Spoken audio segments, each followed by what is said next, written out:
জিকির করতে নবী করিম সাল্লাল্লাহু আলাইহি সাল্লাম সব সময় আমাদেরকে উৎসাহ দিয়েছেন, অনুপ্রেরণা দিয়েছেন। লা হাওলা ওয়ালা কুওয়াতা ইল্লা বিল্লাহ, লা হাওলা ওয়ালা কুওয়াতা ইল্লা বিল্লাহ, লা হাওলা ওয়ালা কুওয়াতা ইল্লা বিল্লাহ। এটা হলো সারেন্ডার করা, আল্লাহর কাছে সারেন্ডার করা, আত্মসমর্পণ করা।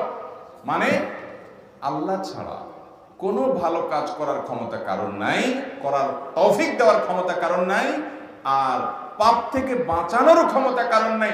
এই জন্য আমি কেমন যেন আল্লাহর কাছে সারেন্ডার করছেন, লা হাওলা ওয়ালা কুওয়াতা ইল্লা বিল্লাহ।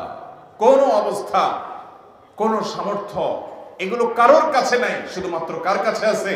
আল্লাহর কাছে আছে। এই অর্থ বুঝে আপনি লা হাওলা ওয়ালা কুওয়াতা ইল্লা বিল্লাহ বেশি বেশি পাঠ করবেন। নবী করিম সাল্লাল্লাহু আলাইহি সাল্লাম বলেছেন, তোমাদেরকে কি আমি জান্নাতের একটা ভান্ডারের খোঁজ দিব, খবর দিব, যেটা জান্নাতের ভান্ডার, সওয়াব টওয়াব না, সাধারণ অল্প স্বল্প সওয়াব না, পুরো জান্নাতের ভান্ডারের সন্ধান দিয়ে দিব। সাহাবা ইকরাম তো চাইতেনই সেটা।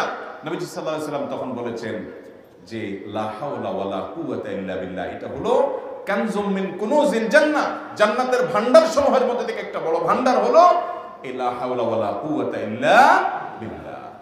অতএব এই আমলটাও বেশি বেশি করবেন। 5 নম্বর আমল হলো দোয়া ইউনুস। দোয়া ইউনুস জানা আছে তো?